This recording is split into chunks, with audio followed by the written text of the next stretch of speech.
And I said, Greg, well, you're not going to be doing either of those here in the hospital. And it seemed that everything went well for my treatments. It did not go well for him. And he spent a lot of time down in the ICU, and each time that he would come back up to the floor, I would be so excited for my friend to be back. And the nurses thought it was very, very interesting because this happened to be during football season, and they would track all of our calories for the week, and we would eat 500 calories for the whole week, and then it was Monday Night Football. And we would eat Taco Bell and Mentos and chips and salsa and consume like 2,000 calories all in one meal. But we became friends like you only can when you're going through something like that together. And Greg would share with me some of the regrets of his life. And he would tell me, Derek, I can tell that my treatments are not going to end well, but yours are. And I want you to always remember this bond that we have, and I want you to do something special. And immediately the thought that I would have was, well, that's not going to work out for me, because my speech actually dominated everything that I thought and did, and what I thought was possible for my life. Time passed, of course, and I finally got to the point where I was able to go home. That was one of the most glorious times in my life. There's certain things in life that you can only truly appreciate when you've had to go without them, right? And so for me, it was some of the simple pleasures. After spending so much time in a hospital, getting so sick where I lost 35 pounds in just the first couple weeks. And so to come home and to be with Shalane and to experience a pizza again and to feel the wind in my face and just some of those simple pleasures. And I was always thinking about my friends back in the hospital, and especially Greg. And it creates a bit of guilt as I'm experiencing those things and feeling so good and knowing that he's back there suffering still. And so I went back to the hospital for my first checkup, and that's always a whole lot of fun, right, when you go back. And I walked in for the checkup, and my body broke out in hives. And I said, Dr. Glenn, what in the world is happening to me? And she said, oh yeah, I think that's just your body saying that it doesn't want to be back here. And there is an interesting phenomenon for those of us that have gone through chemotherapy. I can go back to that hospital, to that floor, and the memories are more tied to some of the other senses too. I can close my eyes and I can just hear the jingle of the food cart and I can feel kind of nauseous. I can smell the smells and it brings back so many memories. And so to be back in that hospital after just a month brought back some of those memories, but it also made me think about Greg. And I went to find him, and he was in the ICU. He was at the very end, and I knew that it was the end because his parents were there. And I got into the smocks and I put on all the things that I had to put on for me to go into where he was. And I got down by his bed and I said, Greg, can you please come back up to the floor one more time? I was feeling guilty. I wanted him to come back up there for me, actually, more than him. And he grabbed my hand back and he said, Derek, it's okay. It is okay. But you have to promise me that you will do something great for us both. And he asked me to find also for him his daughter, who he had a lot of regrets about what had happened. And I said, I promise I will find her, and I promise I will try, Greg. I will try to do something for us. And that was the last time that I saw him. And when somebody gets that sick, it's at times almost feels like a merciful thing when they do pass away. And I was motivated by the promise that I had made to him, but I was also feeling guilty because I was holding myself back. So I became a computer programmer. Because I found out later that that's what most of us stutterers do, right? It's just you and the computer, just me and the code. So I could put on the headphones and I could listen to Enya write code all day long. And we had a daughter, and my life was going great. And I would often think about the promise that I had made, but then try not to really think about it, because it actually made me feel bad that I wasn't doing what I had promised to him. And it was a few years later, I was going about my life, and we moved back to Utah, and I moved to Salt Lake, and I got a job there in part because I like to play basketball. They brought it up during the interview process, actually more than other questions. They had a team for this company. And so I got the job, and we practiced every day for 2 hours. We would go play. And it was during one of those that I know that God and Greg found a way to help me come back to where I should be. And I was playing basketball one day, and I was trying to guard the guy who was my boss. And he got me to jump up in the air, and I came down, and my head landed right on the top of his head. And I felt kind of stunned, but I was checking on him, and he turned, and his eyes got huge, and he had a couple guys grab me, and they put me into a human straitjacket and lowered me to the ground. I said, "Guys, tell me what is the matter?" And they said, "Don't move, you broke your eye socket." And I said, "Excuse me? No, you broke your eye socket, Derek, don't move." And I went to feel my face. And of course, you know that feeling when you go to take a step and it's not there, right? So I went to feel my face, and I had that same sensation because my face wasn't there. And I went back like another 2 or 3 inches. So I did it 3 times. I went to, and I said, "Guys, what happened?" "It's all right. We told you. You broke your eye socket. We called an ambulance. Don't worry." And I got up, and I got all of them off me, and because I was thinking about the cost of that. I said, no. You, Dennis, you're going to drive me to the hospital. And he's like, "Oh, okay." And he didn't want to really stand very close to me. So as I walked out of the gym, he was kind of far behind me, just kind of walking like this. And I knew that it was bad when I saw the reaction of the women that were on the cardio machines. Their expressions told me everything that I needed to know, that I was hideous, and that, because actually what had happened is the bones around my eye had broken and fallen down, but the sinus cavity right here, of course, that's a shelf of bones that's hollow behind there. And so when those shattered, it was hollow. So it looked like this huge chunk just had been taken out of my face. And I got into Dennis's car, and I pulled down the mirror, and I saw myself for the first time. And then it hurt really bad.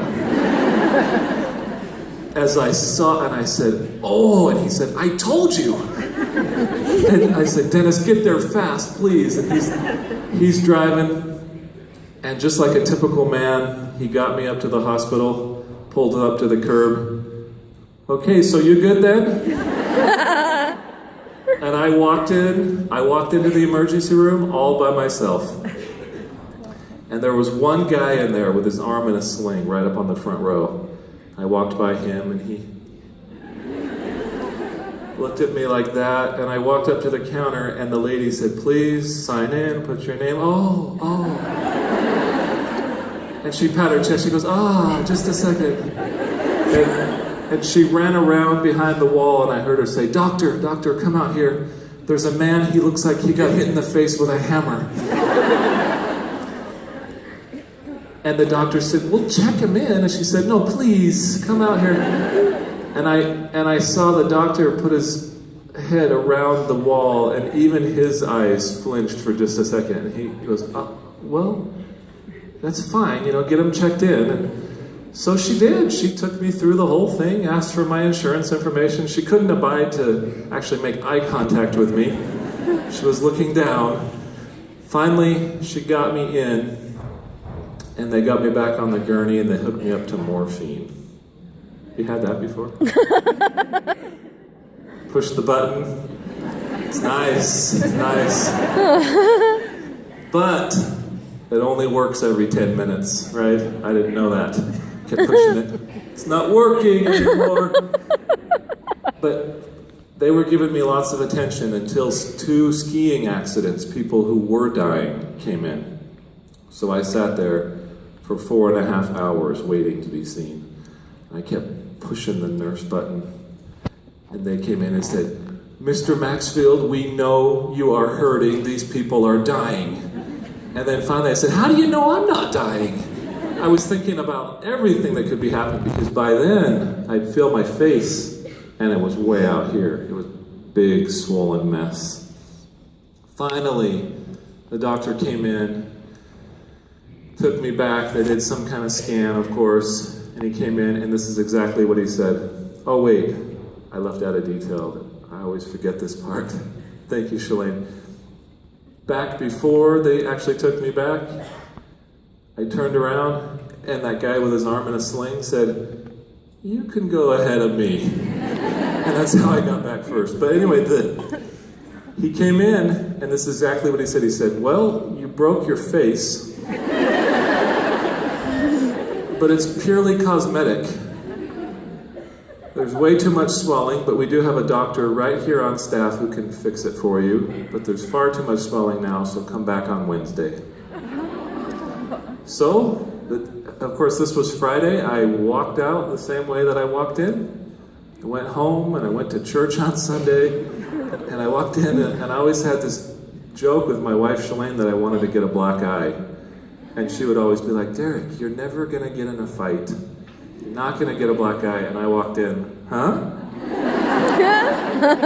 And she said, "That's a black face." And there was purple and yellow streaks. It was a thing of beauty. It was very nice. So I went back for my surgery, drove myself, walked in there, and the doctor said, "Well, as you know, this is a student hospital, so should we need to get access to the area, can a student help with the incision?" And I said, "Yes, absolutely," because I had so much respect for these students after the months that I had lived there. And I said, "But what do you mean, open me up?"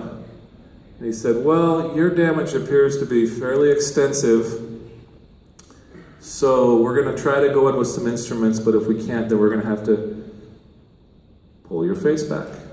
Oh. And he explained how they did that. Yes, that was my thought too. Oh.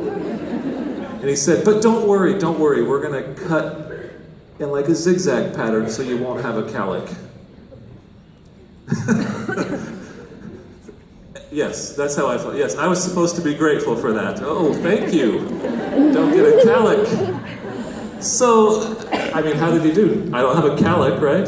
But I do have this scar from ear to ear. So they did. They cut me from ear to ear and peeled my whole face off. I'll spare you some of the details that I'm told make people kind of queasy. But they inserted a whole bunch of titanium. So my face is now full of titanium right here. I have 7 plates and about 28 screws. They actually ran out of the little special screws during the surgery, so they had to keep me under for 5.5 hours while they went and got some more screws. That's true. That's true. But the story is sort of coming to a punchline here, because this surgery was performed at the same hospital where I had had all my treatments all those years prior. But never during my 4 months that I lived there had I seen them put a post-op patient into our little special part of the hospital. There was 12 rooms that were the cancer treatment place. And after this surgery, for my recovery, they put me into Greg's room. The room where I had gone and seen all those football games with him, and the room where I had bonded with him, and the room where we had had so many of those heart-to-heart discussions. And so as I was coming out of the anesthesia, I knew exactly where I was. Well before I could open my eyes, or I was really aware of my surroundings, I knew where I was, but I couldn't figure out how I was back there. And then I remembered, and I grabbed hold of the thought that I had a daughter it then, and I thought, I have a daughter now. I didn't have a daughter when I was going through chemotherapy. Something's different. And then I remembered what had happened. And then for me, the moment that gave me the courage to change a lot of things about my attitude on my own weaknesses, and that is the thought that came to me very strongly, exactly, Derek. You're right back here in the same place where you made promises and commitments to do something great, and yet you're using the same excuses to hold yourself back. You're using the fact that you have a stutter to prevent you from doing something that I have asked you to do. And I knew then that I couldn't do that anymore. I didn't care if I stuttered in front of the whole world. I was going to try. And the way that I held myself accountable from that day forward is I got up in the morning and I wrote in my journal. And I would write about what's the progress that I had made towards that goal, right? And I started working on software before I left for work, and I would work on it at night after the kids were in bed. And it was just 2 years later that I started a software business that became the business that changed my family's life forever. And I wanted that to be the thing that could be great, the thing that I had promised Greg. I sold that business in 2010. And I knew that while that business had been very successful and it had changed our family's finances, it hadn't really done something great. And I was driving home, this was around March of 2012, when I was talking to my wife, Shalane, and we were talking about how it's so unfair that there's women today who carry a shame and a burden for something that they didn't do when they were abused by somebody else, and yet they carry guilt and shame. And I said, Shalane, that's not fair. That's not fair. And I said, somebody needs to do something about that. And I can still remember it was on speaker in my car, and I had this overwhelming feeling that exactly, Derek, this is it. Somebody needs to do something about that. Somebody needs to be a voice and a champion for a cause that somehow is taboo to talk about. Somehow it's not okay for these women to talk about it as though they had been abused by so many other forms that the world would be sympathetic and would talk about. And so when we say that the Younique Foundation is the reason why we started Younique, that's the story. That's the story. And it wasn't until then that I started to think about what the business model could be. And it wasn't until then until I talked to my sister Melanie and I said, so what can we sell? And I'm so glad that we came upon the products that we did, because I think they're an important part of the mission, don't you? Right? But they are all that we do is to those words: uplift, empower, and validate. All of you that are here today, you mean a lot to us. I may not know all of you personally, but I draw strength from the fact that across the ocean there's an army of women who are carrying out that same mission for us. I am so grateful for what you do. So grateful.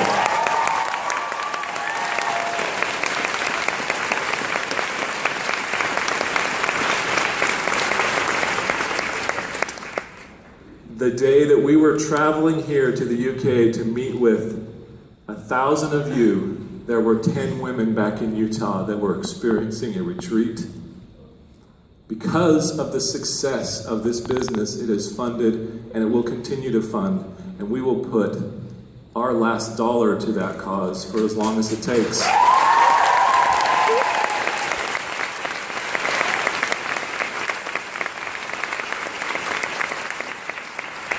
So I want to hand the time back to Katie and Claire, and I want to thank all of you. I will stay here as long as you would like me to tonight because I want to meet as many of you as I can. Thank you so much.